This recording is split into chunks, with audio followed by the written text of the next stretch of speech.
So we're going to be looking at the 2019 paper 1 from AQA. My class did this as a mock, so we're just going to go through and look at how we should approach these problems. So first question is telling us that we've got a deuterium isotope which has one proton and one neutron, and we want to calculate the specific charge of the deuterium nucleus. So I'm going to do the general way to do this, and then there's a shortcut that I'll talk about that could be used in this case. So what we have to remember is that a specific charge is equal to charge divided by the mass, and the mass is specifically the mass of the nucleus. So in this case, the mass of our nucleus is the mass of a proton plus the mass of a neutron, and you can get that from the data sheet. Let me just call this up.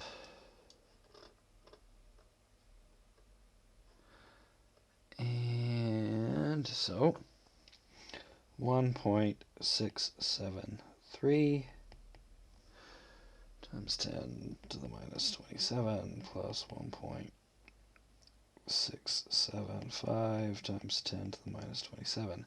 Now you would be forgiven if you left off the 3 and the 5 from this, because in the end it's not going to make that big of a deal.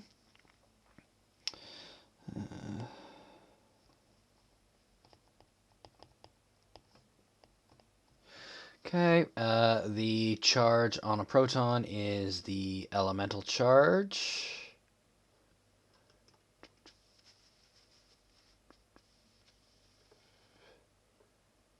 Which is 1.6 times 10 to the minus 19.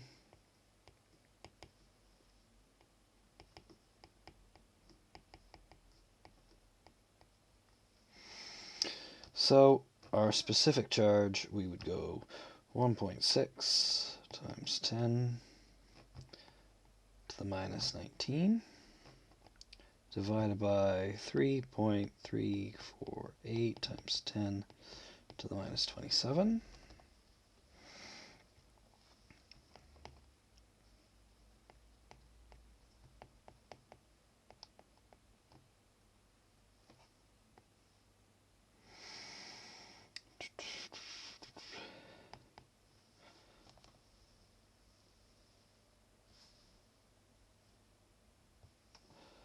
Oops.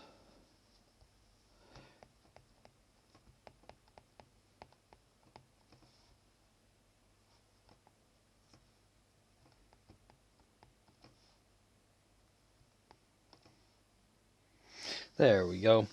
And there we got 4.8 times 10 to the 1, 2, 3, 4, 5, 6, 7.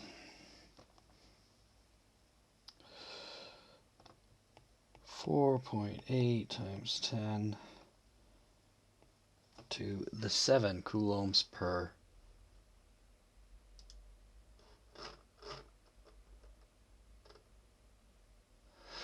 kilogram. And that's our answer. So we did all that. The other way to do this, and to do it very quickly, is you can make the shorthand assumption that it's going to be half of what the proton specific charge is, which you're given that on the sheet. And the reason you can make that assumption is that a proton and a neutron are basically the same size. So for the number of significant figures that we're worried about, you could just divide that value by 2, and you'd get a correct answer. All right, 1.2. This is just a straight up knowledge question. What is the exchange particle for the strong nuclear force? Well, it's not a muon. It's not a photon, because that's the electromagnetic force. It's not a W plus boson, because that's a weak force one. So it is a pion.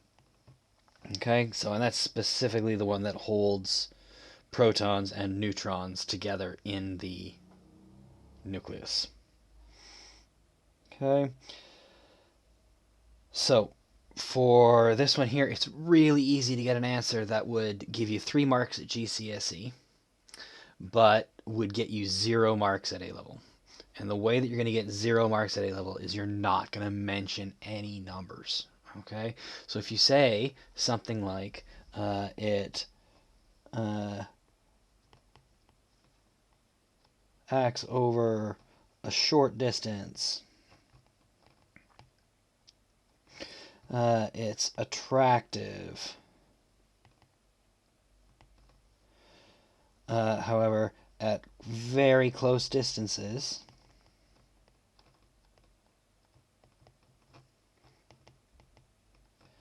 it is repulsive.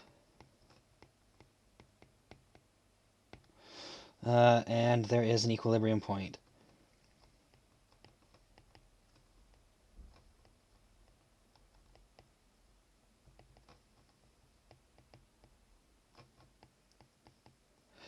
Okay, that all looks good. It would be great for GCSE. You will get the marks at GCSE. However, this is not a GCSE question. So the things you have to add in order to actually get the marks are the actual distances. Okay, so it's attractive between 0.5 femtometers and 3 femtometers. And you'll be given a small range that you're allowed to put into this here, so you don't have to remember the exact values from that graph. But that's what we want to see. Okay? So you have to add that it is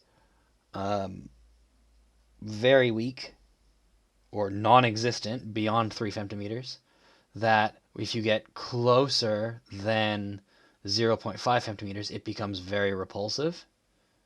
Okay? And then you have to make some kind of statement about that this force is what's going to balance out the electromagnetic repulsion between these particles. Okay, so that's what we're looking for. So it would be really, really, really easy to write a nice answer and get 0 marks, because what we need are those numbers. Okay, so here, tritium is an isotope of hydrogen. Its nucleus contains 1 proton and 2 neutrons. Tritium undergoes undergoes radioactive decay. 3 modes of radioactive decay are alpha, beta, minus, and electron capture. Deduce which one of these modes could produce a nucleus of another element when tritium decays. Okay, so let's start with alpha. So an alpha is a helium nucleus.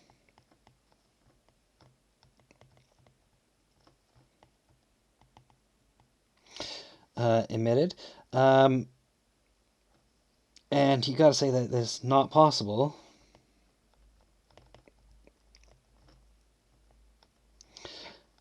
as tritium is He3 1. It's smaller than an alpha particle.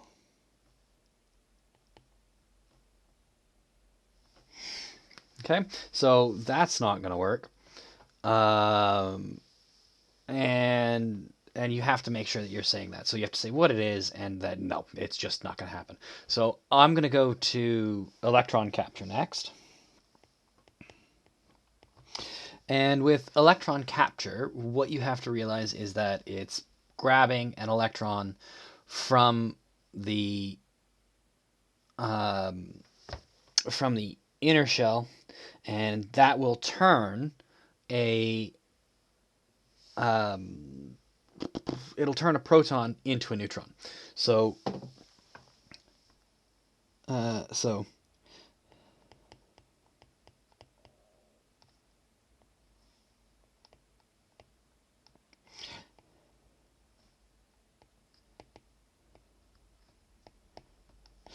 Now, if you think about what tritium is, it's really just a fancy heavy hydrogen. Hydrogen has one electron and one proton. If you capture that electron, there will be no more electrons, and there will be no more protons. So electron capture would be 3,1H plus E minus would be 4,0.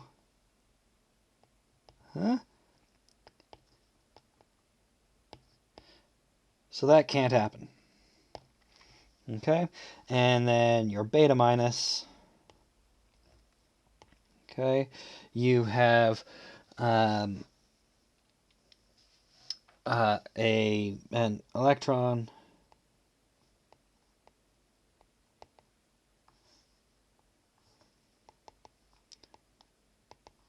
this is really phrased poorly, but you emit an electron from, that's not how you spell emitted.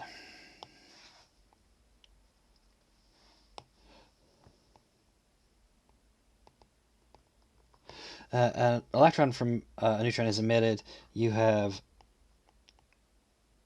a neutron to a proton. Okay, you've actually got, if you want to go down to the quarks, it's an up quark to a down quark, and you end up with, changing your nucleus. But if we look at the nuclear equation for this, 3,1 hydrogen will become 3,2 helium plus an electron. And actually, we will end up balanced that way. So this one can work. So that's what we'd be looking for to get those, to get all of those marks. All right.